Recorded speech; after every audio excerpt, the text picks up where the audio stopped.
Okay, ladies and gentlemen, boys and girls, welcome to the revision of SRE 2410. हम revise करने वाले हैं SRE 2410 को, जो बात करता है review of interim financial information by the independent auditor of the entity. क्या यहाँ पे हम प्रैक्टिशनर की बात करने वाले हैं? नहीं सर, प्रैक्टिशनर की बात हमने SRE 2400 में करी थी, वो ऑडिटर नहीं होता था कंपनी का। लेकिन 2410 में हम कहते हैं कि जब वो ऑडिटर भी है और वो रिव्यूअर भी बनना चाहता है तो SRE 2410 हम लगाते हैं। तो SRE 2410 की बात हम यहाँ पे करेंगे, और यहाँ पे आप सेबी LODR रेगुलेशन जो कहता है ना, लिमिटेड रिव्यू करवा के आपको अपना फाइनेंशियल इन्फॉर्मेशन जो रहता है क्वार्टरली वाला वो फाइल करना पड़ेगा NSE BSE के साथ। उसी के लिए स्टैंडर्ड को बनाया गया, जहाँ पे इंडिपेंडेंट ऑडिटर क्या करता है, आपका लिमिटेड रिव्यू करता है। ठीक है जी, सबसे पहले समझने वाली बात यह है कि इस स्टैंडर्ड के ऑब्जेक्टिव क्या है। ठीक है जी, इसका पहला ऑब्जेक्टिव है is to enable the auditor, to enable the practitioner or to enable the auditor, to enable the auditor to express a conclusion that whether anything has come to his attention that causes him to believe that FS are not prepared as per the appropriate financial reporting framework. Cool. चलो अब आगे देखो जरा कैसे करेंगे हम इसको। हम प्रोसेस परफॉर्म करेंगे, हम इंक्वायरीज परफॉर्म करेंगे, एनालिटिकल प्रोसेस परफॉर्म करेंगे, because these are the primary review process. But क्या इसके अलावा हम और कोई प्रोसेस परफॉर्म कर सकते हैं? मैंने SRE 2400 में बताया था, हाँ सर, हम अदर रिव्यू प्रोसेस भी परफॉर्म कर सकते हैं। तो inquiries, analytical process and other review process, और ये सब प्रोसेस परफॉर्म करके मैं क्या करना चाहता हूँ, मैं अपने रिस्क को रिड्यूस करना चाहता हूँ। अब सवाल उठेगा, सर किस प्रकार का रिस्क, आप किस प्रकार के रिस्क की बात कर रहे हो? The risk of expressing an inappropriate conclusion.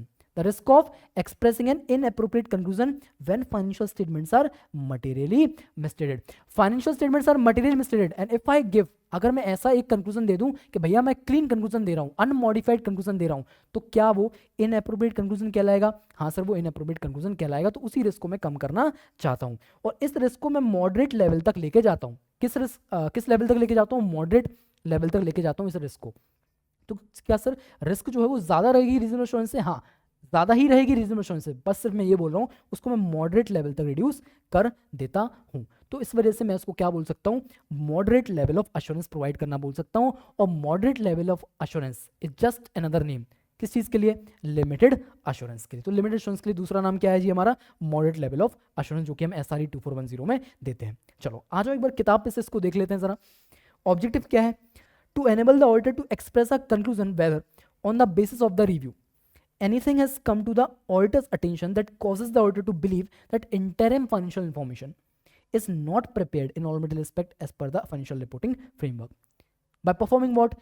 The auditor makes inquiries and perform analytical and other review process to reduce what? To reduce to a moderate level. क्या रिड्यूस कर रहा है? मॉडरेट लेवल पे रिड्यूस कर रहा है। क्या कर रहा है? Reduce to a moderate level risk of expressing a inappropriate conclusion when the financial statements are materially misstated. Okay, so these are the objectives of SRE 2410 that I have shown you from the chart and that we have seen in the book. Now move on to the next topic. अब जरा सा मेरे साथ आगे आ जाओ। क्या यहाँ पे मुझे अंडरस्टैंडिंग लेने की जरूरत है about the entity and its environment including the internal control? हाँ सर, यहाँ पे भी अंडरस्टैंडिंग लेने की जरूरत है। मान लीजिए आपको एज एन ऑडिटर अपॉइंट किया और पहले क्वार्टर में ही आपको रिपोर्टिंग करने बोल दिया, तो क्या आपके पास अभी अंडरस्टैंडिंग है? नहीं है। तो क्या आपको अंडरस्टैंडिंग ऑब्टेन करनी पड़ेगी एंटिटी की, एनवायरमेंट की, इंटरनल कंट्रोल की? हाँ जी सर, बिल्कुल करनी पड़ेगी। तो यहाँ पे आप क्या करोगे? अंडरस्टैंडिंग ऑब्टेन अपनी करोगे। और अंडरस्टैंडिंग ऑब्टेन हम कहाँ करते थे? ऑडिट के वक्त पे ऐसे 315 रिस्क असेसमेंट में। और रिस्क असेसमेंट जब हम करते थे तो हम क्या परफॉर्म करके रिस्क को पता करना चाहते थे? क्या परफॉर्म करके हम रिस्क को आइडेंटिफाई करते थे? क्या परफॉर्म करके हम रिस्क को असेस करते थे? सर हम understanding of the entity and its environment को पता करके हम क्या पता करते थे? रिस्क पता करते थे और उसको असेस करते थे। सेम वे यहाँ बोला understanding of the entity and its environment including internal control helps in किस चीज में? In identifying types of potential misstatement and its likelihood of occurrence and selecting the responses. तो रिस्पॉन्सेज में क्या आ जाएगा? Inquiries, analytical process and other review process. Cool. Now अगर आप पुराने ऑडिटर हो, आप पहले से ऑडिट करते हो और अब आप क्वार्टर थ्री का लिमिटेड रिव्यू फाइल करना चाहते हो, लिमिटेड रिव्यू बनाना चाहते हो, तो उस केस में आपने अंडरस्टैंडिंग पहले ऑब्टेन करी होगी, लेकिन इस क्वार्टर में कोई नए चेंजेस आ गए हो बिजनेस में, कोई नए कंट्रोल्स लगाए हो, कोई नए प्रकार का ऐसा इंडस्ट्री में रेगुलेटरी कोई ऐसा चेंज हो गया हो जिसकी वजह से आपके फाइनेंशियल इन्फॉर्मेशन इंपैक्ट हो सकती है। तो क्या आपको और उसकी समझ होनी चाहिए, उसकी अंडरस्टैंडिंग ऑब्टेन करनी पड़ेगी वापस से? हाँ। तो क्या मैं इस प्रोसेस को अपडेशन ऑफ अंडरस्टैंडिंग कह दूं? हाँ। तो we have to perform the process to update our understanding. हमको अपनी अंडरस्टैंडिंग को अपडेट करने के लिए क्या करना पड़ेगा? कुछ प्रोसेस परफॉर्म करने पड़ेंगे। ठीक है जी, वो ये 10-11 प्रोसेस हैं जो कि स्टैंडर्ड में हमको दे रखे हैं। ठीक है जी, जैसे कि सबसे पहला वाला है to read the documentation relating to preceding years audit and review of prior interim periods. ऐसा क्यों करते हैं? हमने पिछले साल ऑडिट किया था, हमने पिछली बार इंटरिम फाइनेंशियल इन्फॉर्मेशन का रिव्यू किया था, वहाँ पे हमारे डॉक्यूमेंटेशन में हमने बहुत सारी चीज़ें लिखी होंगी, अंडरस्टैंडिंग हमने डॉक्यूमेंट करा होगा, रिस्क हमने डॉक्यूमेंट करा होगा, तो वहाँ से कुछ चीज़ें हमको पता चलती हैं, तो उसके लिए आपको रीड करना पड़ेगा। दूसरी बात, कोई सिग्निफिकेंट रिस्क जो हमको प्रायर पीरियड्स में, प्रायर ईयर के ऑडिट में अगर हमको पता चली थी, तो उसको भी हमको कंसीडर करना पड़ेगा, including what, management override of control, जो कि क्या होता है दोस्तों, एक सिग्निफिकेंट रिस्क होता है। तीसरी बात, यहां पे मैं डॉक्यूमेंटेशन देख रहा था जो मैंने किया था एज एन रिव्यूअर या फिर एज एन ऑडिटर। यहां पे थर्ड में मैं क्या करूंगा, रीडिंग द लेटेस्ट एनुअल और comparable prior interim financial information. यहां पे मैं फाइनेंशियल इन्फॉर्मेशन को पढ़ रहा हूं, ठीक है। यहां पे मैं डॉक्यूमेंटेशन पढ़ रहा था उस फाइनेंशियल इन्फॉर्मेशन के ऊपर, रिव्यू ऑडिट जो मैंने किया था, यहां पे मैं उन्हीं को पढ़ रहा हूं। फिर चौथा पॉइंट आ जाता है to use the materiality as per financial reporting framework for nature, time, extent of procedure and assessing the misstatement. फिर आते हैं करेक्टेड और अनकरेक्टेड मिसस्टेटमेंट। कब के? प्रायर ईयर के करेक्टेड अनकरेक्टेड मिसस्टेटमेंट कंसीडर करो कि क्या वो मिसस्टेटमेंट अभी भी मौजूद है इस साल, अभी इस क्वार्टर के फाइनेंशियल इंफॉर्मेशन में। Then consider the internal control weaknesses that may still be relevant. उसके बाद ask the management about the assessment of fraud risk and then discuss how changes in business activities might impact about interim financial information। और last वाला, ask about significant changes in internal control and their impact on interim financial information। Internal control में दो बातें करी, internal control की weakness, वो क्या हो जाता है, सिग्निफिकेंट फाइनेंशियल मैटर हो जाता है, और दूसरा इंटरनल कंट्रोल में कुछ सिग्निफिकेंट चेंजेस की बात करी जो अपने फाइनेंशियल इन्फॉर्मेशन को इंपैक्ट कर सकते हैं। बिकॉज फाइनेंशियल रिपोर्टिंग के ऊपर जो कंट्रोल लगाए होंगे इंटरनल फाइनेंशियल इन्फॉर्मेशन के ऊपर, अगर उनमें कोई भी बदलाव आया होगा तो हो सकता है कि उससे वजह से मेरा इंटरनल फाइनेंशियल इन्फॉर्मेशन में कोई चेंज आया हो, तो उसके लिए हमको इसकी इंक्वायरी करनी पड़ती है, and that updates our understanding. ठीक है, चलो सर, ये इतने सारे पॉइंट याद कैसे रखे? चलो एज ऑलवेज यहाँ पे अपन एक मेमोरी टेक्निक के थ्रू इसको एक याद रख लेते हैं। ठीक है, क्लास में इस पे हम ऑलमोस्ट मान के चलो ऐसा 20 मिनट्स डिस्कशन करते हैं, बिकॉज यहाँ पे काफ़ी चीज़ें होती हैं समझाने के लिए, बट अभी रिवीजन में हमारे पास टाइम नहीं है करने के लिए, तो अभी हम इसको याद करते हैं। चलो आ जाओ। Prior MD in risk, prior managing director इनका जो है वो किस में है, वो रिस्क में है। किस वजह से? Due to material weakness and change in business. किस वजह से? मटेरियल वीकनेस की वजह से और चेंज इन बिजनेस की वजह से और कंट्रोल ऑन फ्रॉड की वजह से। तो prior MD in risk because of what? Because of material weakness, changes in business, changes in control on fraud, इनके वजह से क्या है वो भाई, रिस्क में है। तो प्रायर से मेरा जितने भी प्रायर वाले पॉइंट होंगे ना, वो यहां तक कवर्ड है, प्रायर एमडी इन रिस्क। तो आपको ये समझना चाहिए 4 पॉइंट्स यहाँ पे प्रायर ईयर ऑडिट या फिर प्रायर रिव्यू के हैं। ठीक है, तो देखो प्रायर से क्या, एम से आपका क्या आता है, मिसस्टेटमेंट, तो consider corrected uncorrected misstatement from the prior year. D से आपका क्या आता है, डॉक्यूमेंटेशन, रीड डॉक्यूमेंटेशन। उसके बाद आई एन से आपका आता है interim financial information, latest annual comparable prior interim financial information. Then risk से क्या आता है, significant risk from the prior period including what, management override of control. Then उसके बाद मटेरियल वीकनेस, तो मटेरियल से आपकी आती है materiality, that use the materiality as per the financial reporting framework for determining nature, timing, extent of procedure, assessing the misstatement. और उसके बाद आता है weakness, to consider significant financial matters like internal control weaknesses. फिर change पे आ जाएंगे, कौन कौन सी चीज में चेंज का बात करा था हमने, change in business activities that might impact internal financial information. फिर changes in internal control and their impact of internal financial information on fraud की बात करिए, तो यहाँ पे ask management about their assessment of fraud risk in internal financial information. तो ऐसे करके ये 8-9 पॉइंट्स इसमें से मैंने आपको याद करा दिया। ठीक है, चलो moving on to the next topic. चलो आ जाओ। तो भैया रिव्यू प्रोसेस में प्राइमरीली हम क्या करते हैं दोस्तों, प्राइमरीली सर हम यहाँ पे इंक्वायरी परफॉर्म करते हैं, एनालिटिकल प्रोसीजर परफॉर्म करते हैं, लेकिन उसके अलावा मैंने आपको ये भी बोला था कि हम अदर रिव्यू प्रोसेस परफॉर्म कर सकते हैं। हाँ सर कर सकते हैं। तो इंक्वायरी में करूंगा, एनालिटिकल प्रोसेस में करूंगा, अदर रिव्यू प्रोसेस में करूंगा। ठीक है जी, और ये इंक्वायरी में किसकी करता हूँ, persons relating to accounting matters और फाइनेंशियल मैटर्स, इनकी मैं क्या करता हूँ, इनसे मैं इंक्वायरी करता हूँ। और एनालिटिकल प्रोसेस और अदर रिव्यू प्रोसेस जो मैं परफॉर्म करूंगा, इसमें हमको एक्सटेंसिव कोरोबोरेशन करने की जरूरत नहीं है, ज्यादा डिग डाउन करने की जरूरत नहीं है, जैसे कि हम ऑडिट में करते हैं कि जो भी बोला अब उसको प्रूव करते बैठो, वो आपको यहाँ पे नहीं करना है। ठीक है, क्या यहाँ पे मुझे एक्सटेंसिव कोरोबोरेशन करने के लिए इंस्पेक्शन करने की जरूरत है, क्या मुझे ऑब्जर्वेशन करने की जरूरत है, क्या मुझे कंफर्मेशंस भेजने की जरूरत है? नहीं सर, बिल्कुल भी नहीं है। और इन सब के बेस पर मैं कंक्लूड करूंगा whether anything has come to our attention that causes us to believe that financial statements are not prepared as per the financial reporting framework. ठीक है जी, चले इसको एक बार किताब से पढ़ लो मेरे साथ, आ जाओ। देखो यहाँ पे लिखा है making inquiries primarily of persons responsible for financial and accounting matters, cool. Then perform analytical and other review process to determine if anything indicates that interim financial information is not prepared in all material respect to the applicable financial reporting framework. फिर मैंने क्या बोला था, review में क्या inspection observation confirmation करने की जरूरत है? नहीं, review typically does not require test of accounting records through what, through inspection, observation और कंफर्मेशन। ठीक है जी। फिर अब जो ये प्रोसेस हम ये परफॉर्म करते हैं, क्या इनको हमको कोरोबरेट करना पड़ेगा, एक्सटेंसिव कोरोबरेशन का करना पड़ता है कि एनालिटिकल प्रोसेस का, अदर रिव्यू प्रोसेस का? नहीं sir, apply analytical and other review process without extensive corroboration of the information. ज्यादा एक्सटेंसिव कोरोबरेशन करने की जरूरत हमको नहीं है इन्फॉर्मेशन की, हमें बस एनालिटिकल प्रोसेस और अदर रिव्यू प्रोसेस को परफॉर्म करना है। ठीक है, चलो इतनी बात समझ गई क्या? ओके, थोड़ा सा आगे आ जाओ, थोड़ा सा आगे आ जाओ। देखो भाई, प्रोसेस की बात कर रहे हैं, क्या प्रोसेस परफॉर्म करने हैं। ठीक है, देख लो स्क्रीन पे ये वाली बात, reading the minutes of meeting of shareholders, TCWG and other appropriate committees to identify matters that may affect the internal financial information. If minutes are not available, inquire about the matters dealt with in the meeting. Meetings के minutes of meeting जो रहते हैं shareholder के, TCWG के, other appropriate committees के, उनको क्यों हमको देखना, क्यों रीड करना है? बिकॉज वहाँ पे सिग्निफिकेंट चीज़ें डिस्कस होती हैं, जैसे कोई नया बोरोइंग लिया होगा, ठीक है, या फिर कोई आपका बिजनेस सेगमेंट होगा, उसको डिस्पोज करने वाले होंगे अगले क्वार्टर में, तो वहाँ पे उसकी वजह से इंपेयरमेंट का इशू आ जाएगा, गोइंग कंसर्न का इशू कुछ आ सकता है, वो भी वहाँ पे डिस्कस होता है। तो इस वजह से हमको रीड करने पड़ते हैं minutes of meetings shareholders के, टीसीडब्ल्यूजी के, अदर कम्युनिटीज के, to identify the matters that may affect the internal financial information. अच्छा, अगर सर मिनट्स अवेलेबल ही नहीं है, if minutes are not available, in that case हम उन मैटर्स के बारे में क्या करेंगे, इंक्वायरी करेंगे कि भैया मीटिंग्स में कौन से मैटर्स के बारे में बात हुई। ठीक है जी। दूसरी बात, considering the effect if any of matters giving rise to a modification of the audit or review report, accounting adjustment or unadjusted misstatements in previous audit और रिव्यूज। ठीक है जी। तो इसमें क्या है कि भैया पिछले साल के ऑडिट में, पिछले बार के रिव्यू में किसी भी प्रकार का modification, accounting adjustment, unadjusted misstatement अगर है, तीन चीजों की बात करी दोस्तों, किसकी? मॉडिफिकेशन, अकाउंटिंग एडजस्टमेंट और लास्ट वाला कौन सा? Unadjusted misstatements. तो इन तीन चीज़ों के बारे को, इन तीन चीज़ों के इफेक्ट को भी हम कंसिडर करेंगे, जो कि ऐसे मैटर्स हैं जो कि पिछले साल के ऑडिट में या रिव्यू में हुआ करते थे।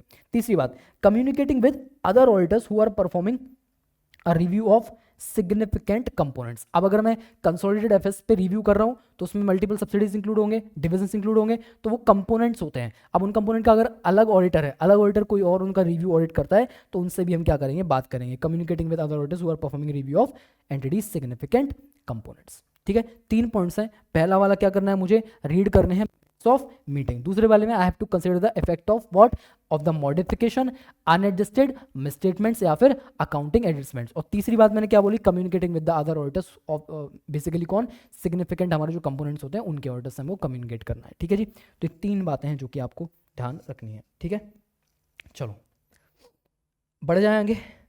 अब जैसा SRE 2400 में एक टॉपिक था, आपको पता हो तो, वहाँ पे हम देख रहे थे what are the matters of inquiry, किन मैटर्स के बारे में हम इंक्वायरी करेंगे। तो वहाँ पे हमने एक मेमोरी टेक्निक बनाई थी क्या, प्रैक्टिशनर को RPT में अनयूजुअल, सिग्निफिकेंट, कॉम्प्लेक्स कुछ नॉन मॉनिटरी ट्रांजेक्शन मिले जिसके वजह से उसको एस्टिमेटेड है कि फ्रॉड हो सकता है, नॉन कंप्लायंस हो सकता है, उसके वजह से सब्सिक्वेंट इवेंट और गोइंग कंसर्न पे फोकस करो। ऐसी मेमोरी टेक्निक बना के उसको हमने याद किया था। हाँ, उसी प्रकार से ये पॉइंट्स है। ठीक है, सेम बोलूँगा, इनको समझाने के लिए अभी अपने पास वक्त नहीं है। इनको अभी अपन को रिवीजन आप देख रहे हो तो मतलब है आपके पास कम समय है काफ़ी, तो इनको आप अभी के लिए मैं आपको बताता हूँ कि इसको अपन याद कैसे करेंगे। ठीक है, ये मेमोरी टेक्निक है जो कि आपको यहाँ पे देखनी है। चलो आ जाओ।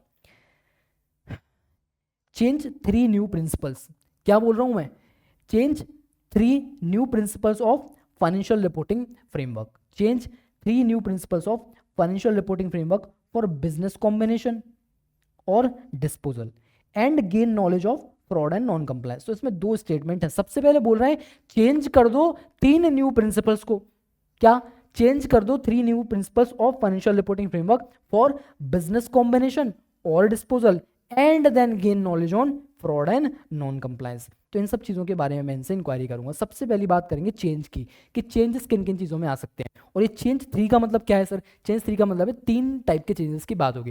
सबसे पहला change, changes in any commitments और कॉन्ट्रेक्चुअल ऑब्लिगेशंस, तो ये वाला आ जाएगा।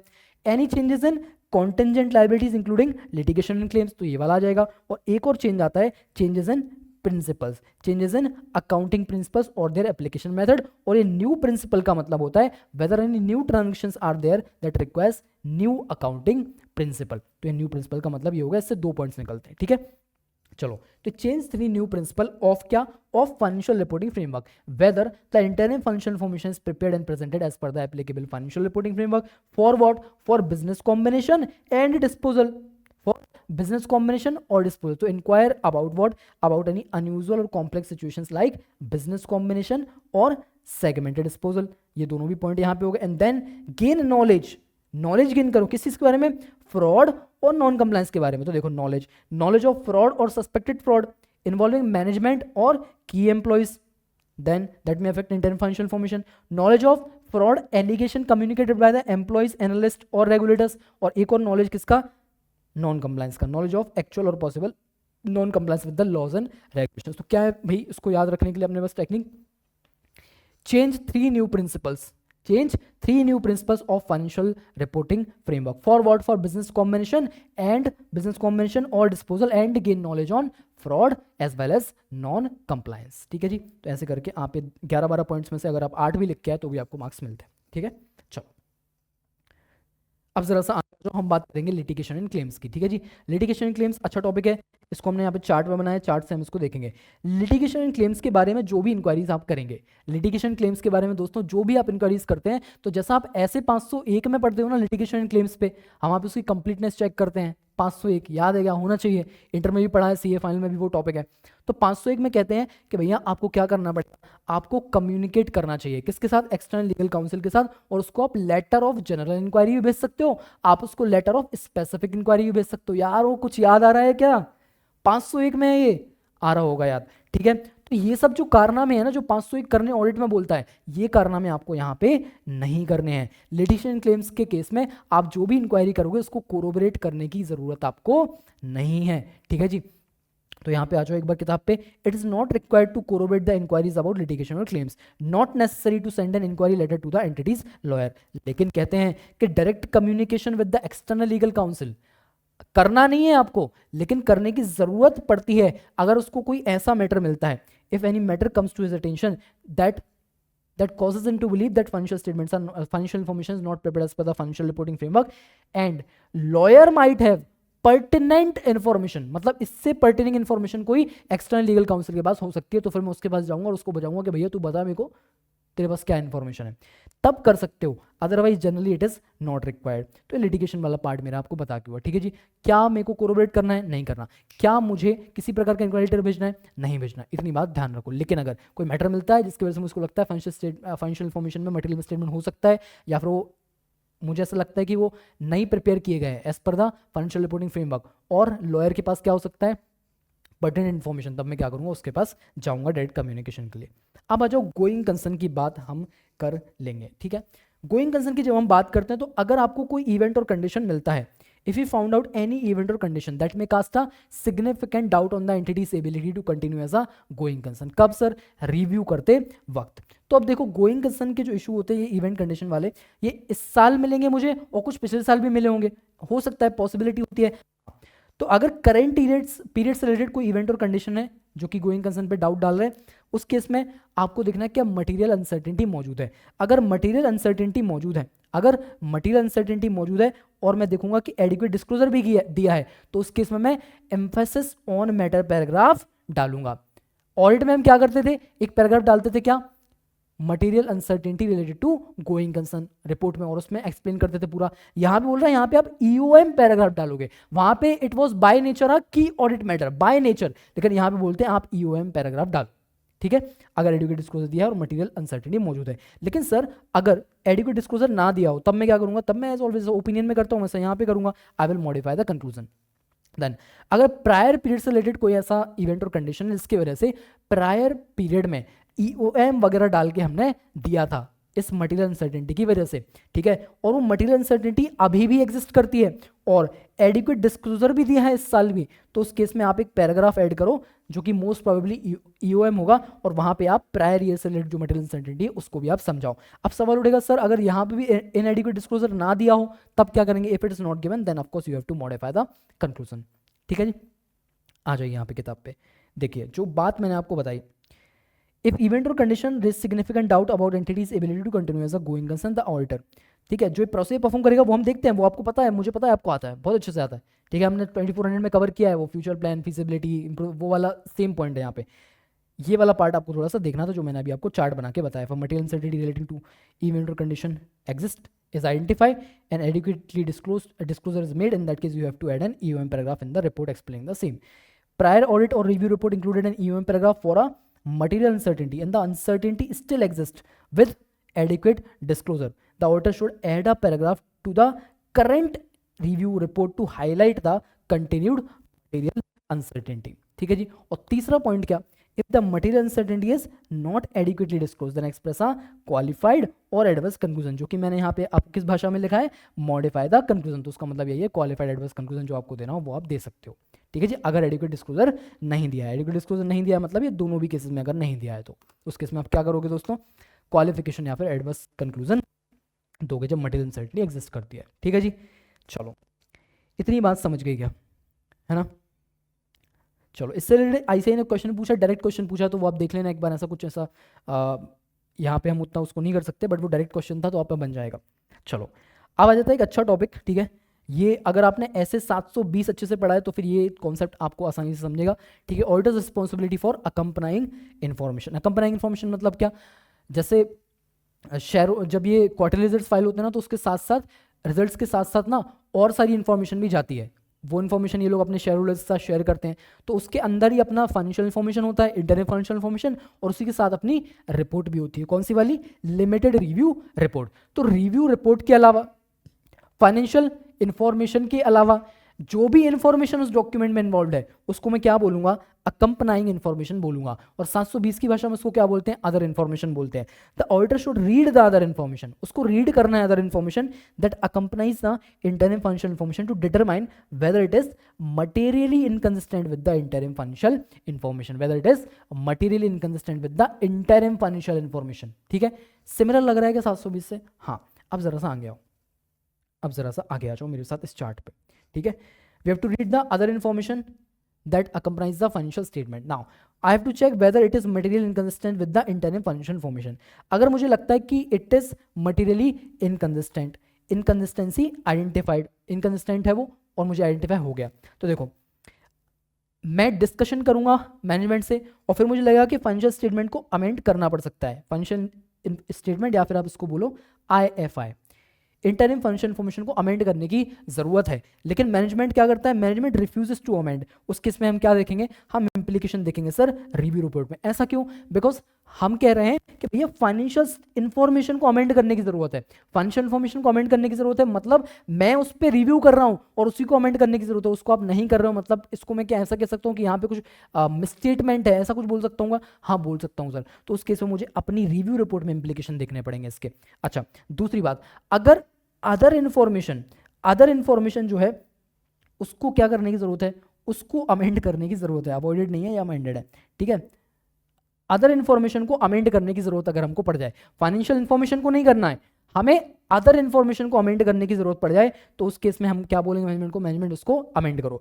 If they refuse to amend, in that case मुझे अपने रिपोर्ट में एडिशनल पैराग्राफ डालना पड़ेगा टू डिस्क्राइब दैट इनकंसिस्टेंसी, ताकि कल के दिन यूजर्स आके मुझे ना बजाएं कि भैया तुमने तो रिव्यू किया था, ये वहां पे कोई और डॉक्यूमेंट में कुछ और लिख रहे हैं जो कि फाइनेंशियल इन्फॉर्मेशन के साथ में लगा हुआ है रिपोर्ट में, बट यहाँ पे आपके फाइनेंशियल इन्फॉर्मेशन में कुछ और लिखा हुआ है, आपके रिपोर्ट में कुछ और लिखा हुआ है, तो उस केस में आपके ऊपर क्या आ सकता है, आपके ऊपर इसका ब्लेम आ सकता है। इस वजह से आपको एक एडिशनल पैराग्राफ अपनी रिपोर्ट में ऐड करना पड़ेगा describing the inconsistency in the other information, ठीक है। और इसके अलावा आप अदर एक्शंस भी ले सकते हो, इसके अलावा आप अदर एक्शंस भी ले सकते हो, जैसे कि विदहोल्डिंग द रिपोर्ट और विड्रॉल फ्रॉम द एंगेजमेंट, ये दो चीज़ भी आप कर सकते हो। कहाँ लिखिए सर, ये यहाँ पे लिखिए, आ जाओ मेरे साथ।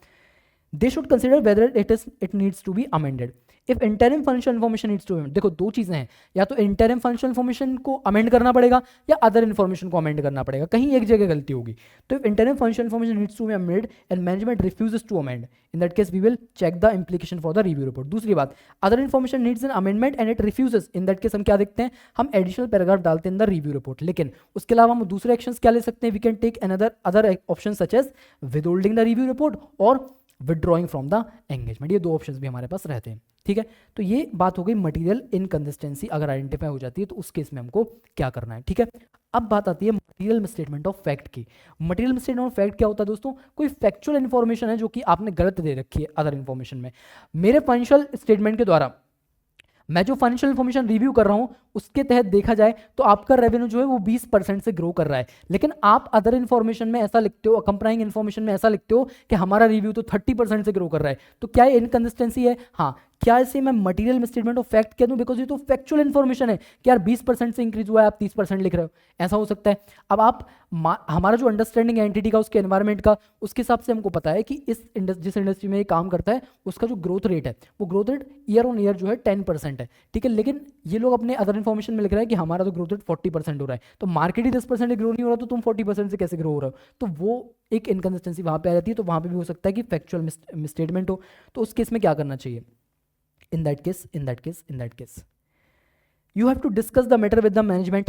आप मैटर को डिस्कस करोगे, फिर आप evaluate करोगे वैलिडिटी किस चीज़ की, about the of the information that management gives and the management responses. जो भी वो कारण देंगे इस चीज़ के लिए, वो इन्फॉर्मेशन और मैनेजमेंट रिस्पॉन्स को हमको उसकी वैलिडिटी को evaluate करना पड़ेगा, ठीक है। वेदर दे आर वैलिड और not. There could be differences of opinion और जजमेंट एग्जिस्ट। वहाँ पे difference of opinion, difference of judgement exist कर सकते हैं, और मैनेजमेंट को बोल सकते हैं कि you should go and consult a qualified third party. अगर इस केस में मार्केट डेटा का आपको नॉलेज नहीं है कितने % से मार्केट ग्रो हो रहा है, तो उस केस में आप एक क्वालिफाइड थर्ड पार्टी के पास जाएं और उनसे सजेशन लेके, रिकमेंडेशन देके आप अपनी रिपोर्ट में ये चेंज करें। तो ये सजेशन दे सकता है।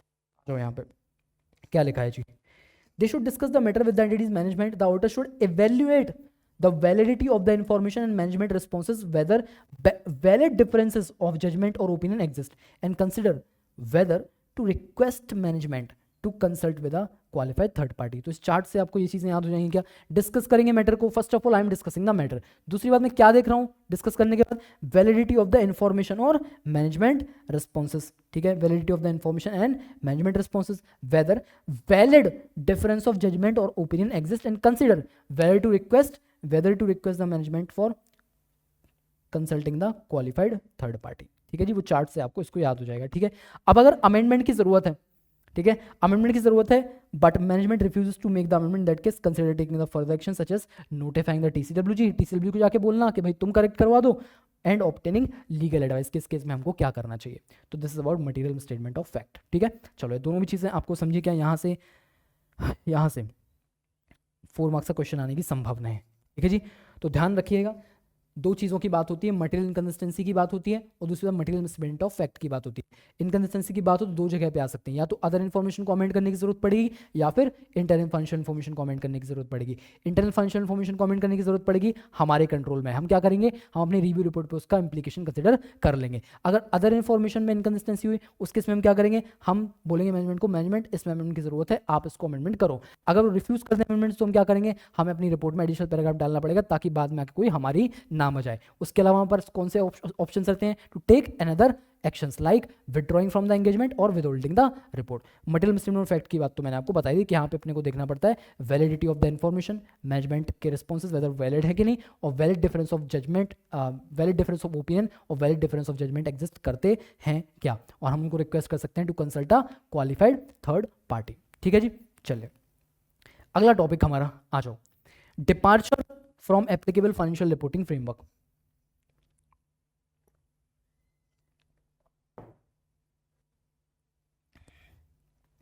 Departure from applicable financial reporting framework को ध्यान से सुनिएगा, इससे भी 4 मार्क्स का क्वेश्चन आपसे पूछा जा सकता है, ठीक है।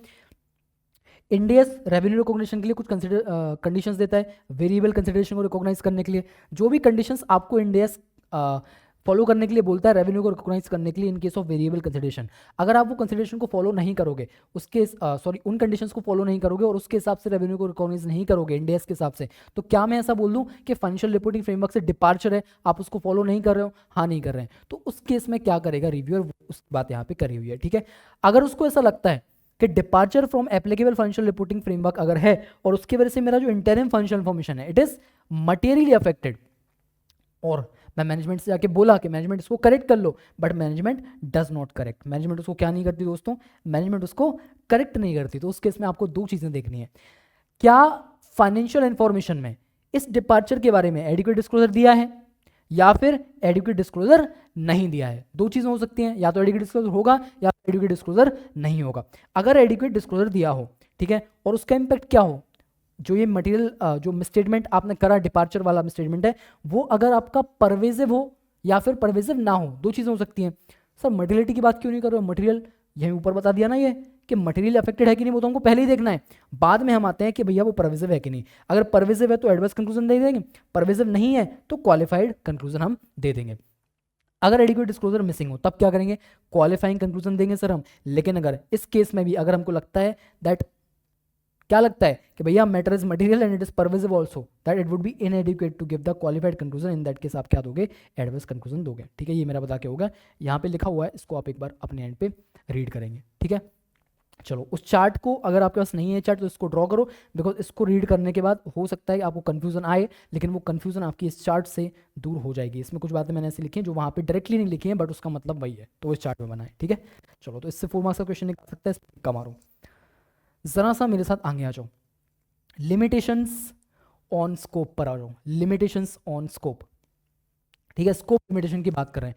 सर अगर लिमिटेशन लगाएंगे तो हम तो एक्सेप्ट ही नहीं करेंगे एंगेजमेंट। सर अगर हम पे लिमिटेशन लगाएंगे, प्री कंडीशंस होता है ना सर एंगेजमेंट का, तो हम तो एक्सेप्ट ही नहीं करेंगे।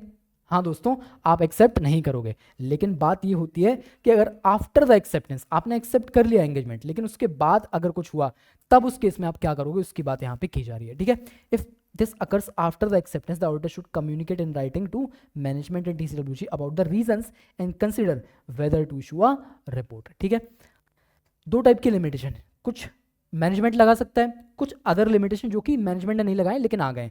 मैनेजमेंट जो लगाएगा वो कैसे हो सकते हैं? वो आपको पर्सन्स जो विद इन द एंटिटी है उनसे बात नहीं करने देगा, इंक्वायरी नहीं करने देगा, कोई इन्फॉर्मेशन है जो कि आपको चाहिए एविडेंस लेने के लिए वो इन्फॉर्मेशन नहीं देगा, या फिर आपको मान लीजिए आप वेरीफाई करना है, जैसे ऑडिट का एग्जांपल अगर लें तो ऑडिट का एग्जांपल लेते हैं, अपन ने कहा मुझे इन्वेंट्री वेरीफाई करनी है, इन्वेंट्री वेरीफाई नहीं करना थे, तो ये लिमिटेशन कुछ एग्जांपल हो जाते हैं। इस केस में कोई भी ऐसा लिमिटेशन जो कि मैनेजमेंट ने लगाया हो, अगर वो वाला केस है तो आपको ये चीज़ फॉलो करनी है। क्या करना है? सबसे पहले तो हाथ पैर जोड़ लेना कि भैया रिक्वेस्ट कर रहे हैं हम, आप रिमूव कर दें इस लिमिटेशन को, रिक्वेस्ट इट्स रिमूवल।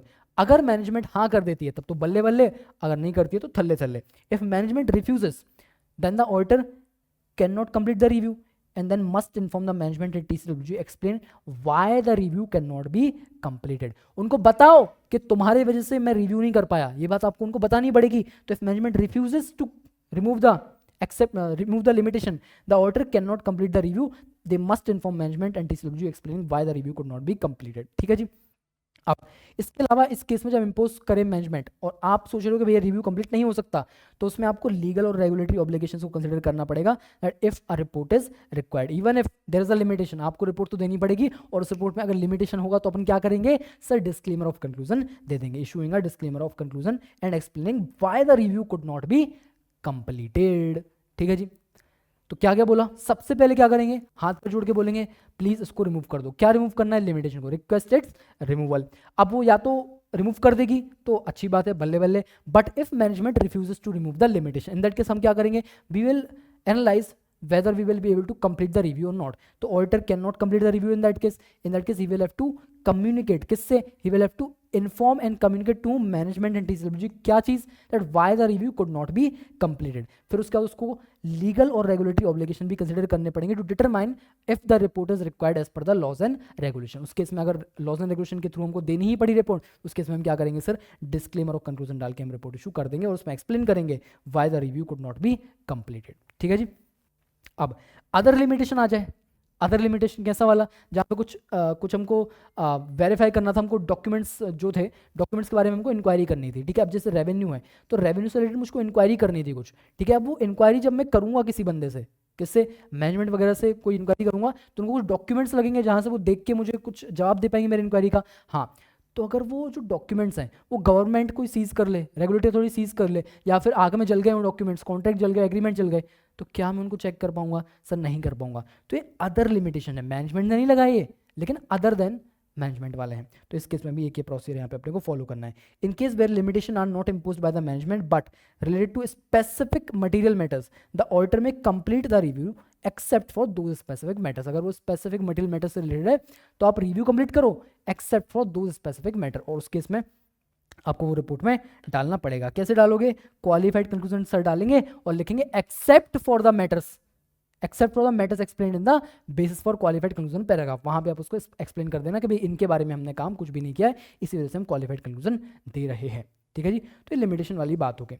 अब रिटन रिप्रेजेंटेशन का एक ये 5-6 पॉइंट्स हैं, very easy, you can read it on your own. ठीक है, तो इससे भी एक शायद आईसीआई के स्टडी मटेरियल में या कोई एमटीपी में 4-5 नंबर का सवाल से स्ट्रेट फॉरवर्ड पूछा है, तो ये भी एक्सपेक्टेड हो सकता है आपसे, ये वाला भी अच्छा टॉपिक है। तो ऐसे करके ये मेरा बता कि आपको हो जाता है। ठीक है जी, चलिए, तो SRE 2410 का रिवीजन भी हमारा हो गया। तो हमारे रिव्यू ऑफ फंक्शनल इन्फॉर्मेशन वाले जो दोनों स्टैंडर्ड्स है, वो दोनों भी स्टैंडर्ड्स हमारे समाप्त हो गए। ठीक है जी, अब हम आपसे मिलेंगे किसी और लेक्चर में जहाँ पे हम कोई और टॉपिक को अच्छी तरीके से रिवाइज करेंगे। तब तक के लिए thank you so much and best of luck.